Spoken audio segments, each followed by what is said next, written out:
What's going on, guys? It's Greg here today, and I'm bringing you a Call of Duty Warzone gameplay commentary. I never said that before on the channel. Anyways, this is a Rebirth 20 bomb, and as you guys know, I'm not really a Warzone or Rebirth player, but I have just been bored of Vanguard, and I've been starting to kind of, look around for other things to play. And I figured, I'll give Warzone Rebirth another shot, because I do have friends that play this, and it would be nice to play with them. So I started playing a little Rebirth, and this morning no one was on yet, so I decided, you know what, I'm up a little bit early, I want to go ahead and play a little solo Rebirth, and I got this little gameplay for you guys, so hopefully you'll enjoy it. This is, I don't think it's my first 20 bomb ever, but it's definitely up there with some of my highest kills. I think my highest kill ever was on a different account. If you guys didn't know, I obviously have more than one account. And I had one where I was playing on mouse and keyboard a few years back, and I dropped, I think, 26 on that in Verdansk. I think that's my PR, but I only have about 100 hours put into Warzone. So, I don't have the time. I don't actually really know the map, even this map here. What is this, Alcatraz or Rebirth Island, whatever you want to call it. I barely even know this map too. I'm kind of like a headless chicken on the map, walking around trying to figure out jump spots and figure out how I can use the map to my advantage, how the map plays, where windows and doorways are in buildings. I simply just don't have the time put in. On the new version of Rebirth Island, I probably only have like maybe 15-20 games played so far. So whenever it comes to Warzone and Rebirth and all that, I'm pretty much a little nooblet. I don't really know what's going on, and I'll tell you what, I sure know how it feels now whenever like, let's say a new player gets in my lobby on multiplayer that doesn't know the maps or doesn't know the routes or anything of that nature, and yeah, I'm getting put in the blender a little bit. But anyways, this was a little bit of a nice gameplay here, and I switched up my routine, because normally I land in, just try to frag out, grab a gun, and just frag out in the middle of the map, go into the prison, and just try to get kills and not worry about getting a loadout, and just get my loadout whenever the loadout falls from the sky. But I decided to change that up this game and actually play for a loadout, because I feel in solos the loadout is the most important thing. And once you get your loadout, I mean, you want to go for kills, obviously, but at the same time, you also want to play a little reserve, so that way you can keep your loadout and you don't lose it. And you guys can see here in this game here, a lot of the time I don't know where the stairwells are. I don't know how to actually get up. I'm exploring the map, so whenever I hear footsteps, I'm kind of like a clueless bogey on the map, as Valkyrie would say in Apex. I really have no clue where I'm going, so I'm kind of just like trying to figure things out, and I look like a little Timmy trying to figure out where players are, and it's kind of funny to see that, because multiplayer, I know what I'm going to do every single match subconsciously. I'm generally not even actively thinking while I'm playing. I'm just kind of doing everything by muscle memory and just natural from playing the game. But in here, I'm like actually trying to figure things out, and it's actually pretty fun. I'm enjoying it. I'm not like that crazy at this or anything. Nothing special. Is for like, I'm kind of just got decent aim and working from there. So it's a lot of fun to work on and try things out. But anyways, I'm using the STG and the Blixen. Now, if you're wondering what the loadouts are, I mean, it's pretty much just your standard loadout that JGod would give you or something. I mean, of course, I fine-tuned it for myself.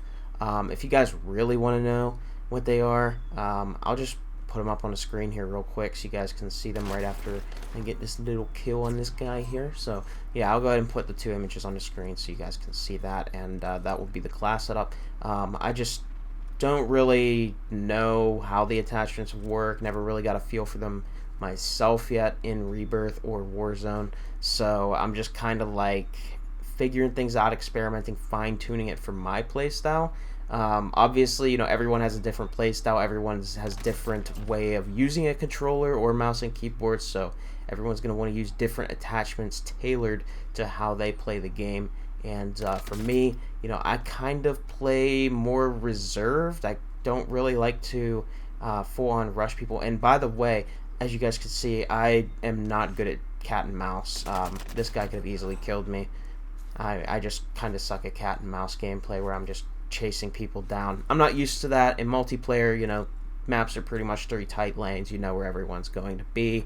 And here in Rebirth and Warzone, people can hide in these cheeky little spots. Look at this little clown, bro, trying to crouch walk around and sneak up on me. I'm so lucky I did not die to him. I would have probably been triggered if I did, just because I hate when people are like sneaking around. They hear all the gunshots and stuff going around, and they're playing all sneaky, trying to be all tactical and what.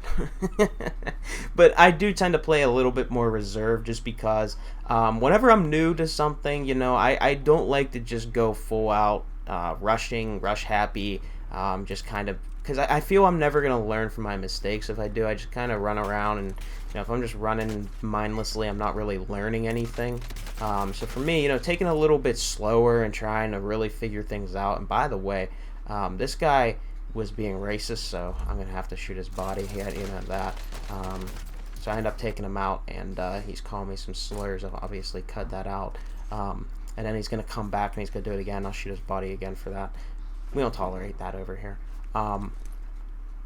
But yeah, so if you guys are wondering some tips that I'm learning so far, I only got like 800 kills in Rebirth so far. Maybe I think I have like 100 games played or something in total. I think I have like 800 kills. So I average probably about 8 kills a game. But I would say that, getting a loadout off rip, very important in solo. If you're playing with a team, I'd say go for the UAV, have other teammates go for the loadout. I mean, you can obviously get way more cash flow if you're playing with a team. So go for the UAV and then try to, get some people or find more boxes and stuff and get enough cash for your team. And then that way you guys can get a loadout, and then just keep going back for your loadout pretty much. If you die, I mean, don't obviously just full send your loadout if it's not safe, but if you die, I mean, obviously you want that loadout to be in a good spot, so that way you can go back for it. By the way, I don't know how I didn't notice this guy. He was sitting in the window. He ended up getting me. This is my only death. Little ghost rat. And don't worry, we take this guy out twice coming up soon. But that's pretty much what I've learned early on here, is that the loadout is the most important thing. And I'm not a big fan of loadouts. It's not really why I didn't really care for Warzone all that much. I personally prefer traditional BR, where you're kind of like looting different guns and attachments. And the main reason is just for variety's sake. I feel like whenever you use a loadout, the guns are just so broken with certain attachments. Like, you can completely negate all recoil. Was not ready for this guy, by the way.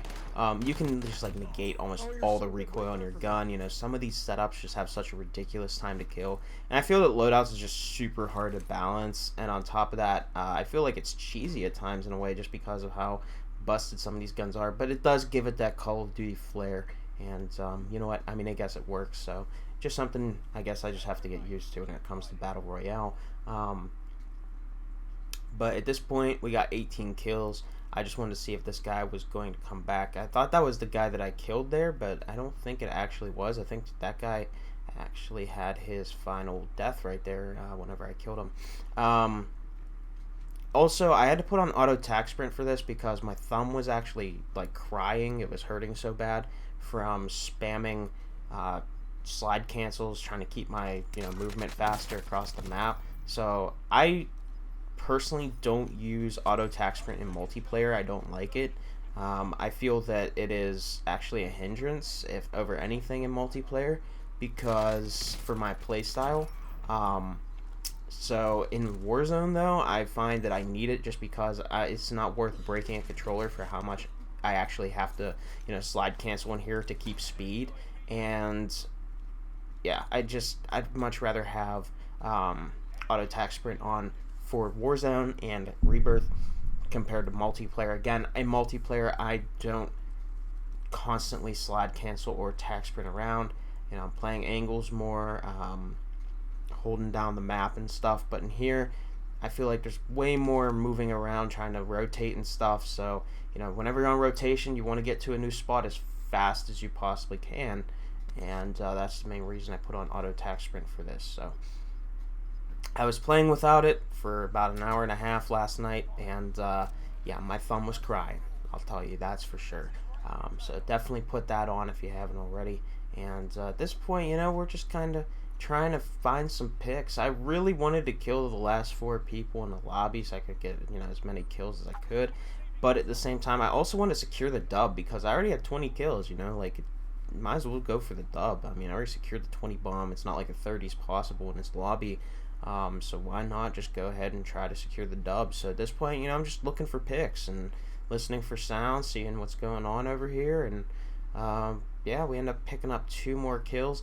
And there's something else that's kind of funny. I know it's not going to be in this gameplay because I already recorded it and, you know, cut off the recording by the time that it happened. But this last guy was salty, man. He was like, he wouldn't say GG's, you know, like he's like, gave a deep sigh after I killed him, alright, and I'm like, you know, GG's, bro, and he's like starting making excuses of why he died, and I'm just like, I don't know, I just think it's weird, bro. People in COD are really just strange sometimes. Like if someone kills me, bro, and like, you know, they say GG's or something, I'll say GG's back. Like it don't matter, like who cares? But some of these people out here, man, it's like it cuts deep in their very soul to say GG's or take an L. I don't know what it is, bro. Just some weird energy coming from some of these people in this in the online gaming environment, I guess. But auto mantle, oh my goodness, can they remove this next from Call of Duty? They apparently fixed camera locking. I haven't seen it yet. Apparently it's still in the game, but oh, he almost took me out too because I had no clue where he was. He was sitting on a little head glitch and he blended right in with the ground, so that was almost chalked. But I ended up taking him out right here. Some really nice shots right there, just absolutely head lasering him. Anyways, that's the gameplay. Hopefully you guys enjoyed, and yeah, a little Rebirth gameplay for a little switch up. Anyways, hopefully you guys enjoyed. I'll catch y'all soon. Peace.